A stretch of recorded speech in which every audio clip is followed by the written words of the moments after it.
is an honor and a delight to say these words to you. Welcome to the Eras Tour. Buenas noches, mi compañera y yo les vamos a hablar sobre la historia de la psicología. Vamos a mencionar a 20 personas importantes en la historia de ella desde la era precientífica hasta la científica.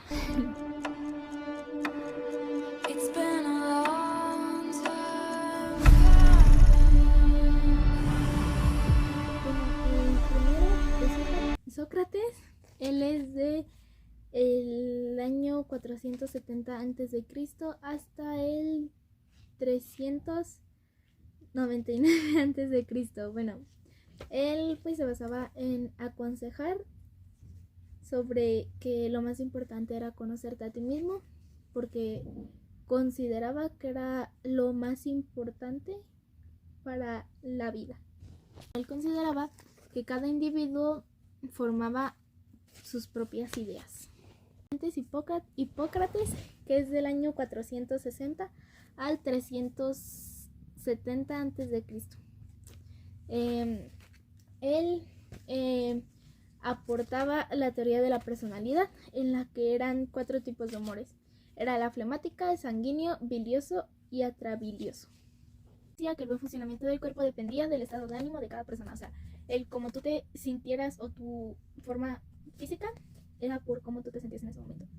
O por, digamos, de cómo funcionaba tu cuerpo era más esencial o funcionaba mejor si tu estado de ánimo era bueno, a que cuando era malo. El siguiente es Platón, que es del año 427 al 347 a.C. Él decía que el alma era el valor más grande que posee el hombre. Y decía que cada quien percibe la realidad de manera diferente. El siguiente es Aristóteles. Él es del año 384 al 322 a.C. Pues este decía que la psique, que es la mente, es la que pues nos permite el sentido percibir diferentes cosas, y decía que el ser humano no nace con un conocimiento previo. O sea, todo lo que tú conoces es pues después de que naces, y es lo que vas aprendiendo cuando pues en cada etapa de tu vida. Agustín de Hipona después es del año 354 después de Cristo al 430 después de Cristo. Él manejaba la teoría del yo, que es la conciencia, que pues básicamente era como que pues era sobre las cosas que percibíamos o que vivíamos, pues que se quedaban almacenadas en nuestro cerebro o en nuestra memoria para tomarlos en cuenta, en consideración cuando pues lo necesitemos. Por último tenemos a Santo Tomás de Aquino, de 1225 a 1284. Él dice que el hombre está compuesto de cuerpo y alma que dependen de una a la otra, y el fin es la felicidad del hombre eterna. Tenemos a Felipe Melanchthon, 1497-1560, y él dice que la psicología es el estudio del alma. René Descartes, de 1596 a 1650, él es el padre de la modernidad y fundante del pensamiento racional. A John Locke, por último, de 1632 a 1704, él es el padre del empirismo y el conocimiento. Bueno, él decía que el conocimiento deriva de la experiencia. El siguiente es William James, que es del año 1842 a 1910. Él pues básicamente se centró en la teoría del por qué, para qué, del proceso psicológico y pues de la conducta del hombre, más que nada. Él decía que el fin de la conciencia era la supervivencia. También tenemos a Karen Harney, de 1855 a 1952. Ella fue fundadora de la psicología femenina y creó la teoría de la neurosis. Jean Piaget, de 1896 a 1980, él fue el padre de la psicología evolutiva y el desarrollo del pensamiento.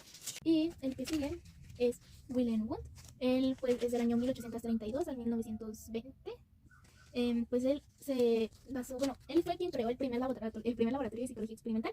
Él es el padre del estructuralismo, en donde pues se basó en analizar pues las experiencias desde el nacimiento hasta la vida adulta.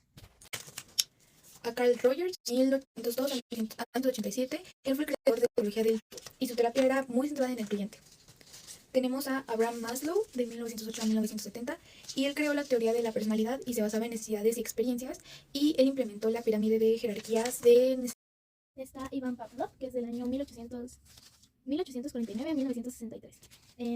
Él pues se basa en el iniciador del condicionamiento físico. Él consideraba el conductismo, que es el experimento con los perros, y pues decía que el aprendizaje o el estímulo el estímulo era con la comida y la respuesta era con la cantidad de saliva del perro.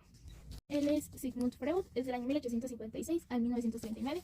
Él fue quien creó el psicoanálisis, quien creó el yo, el superyo y el ello, que cada uno tenía diferentes razones de ser en ti. El yo era la conciencia de la propia existencia, el superyo eran normas que rigen el comportamiento de otras personas, y el ello son instintos de amor u odio. que son como que más, o sea, que como que sobrepasan actitudes que normalmente el yo puede que trata de evitar y el super yo igual. Y pues son básicamente, bueno, él mencionaba que habían impulsos inconscientes que eran pues por presión sobre la mente consciente. También está Mary Wheaton Calkins, que es del año 1863 al 1930. Ella decía que el consciente debe de ser la unidad fundamental del estudio de la psicología. John Grinder. Él es desde 1940 hasta hoy, hasta la actualidad, y él postuló que la conexión entre los polos neurológicos y su auxiliar fue la tecnología. Y por último, en la era científica es Ken Wilber, 1949 hasta la actualidad, y él creó el cohete transpersonal y él decía que en su interior el hombre era una sola realidad.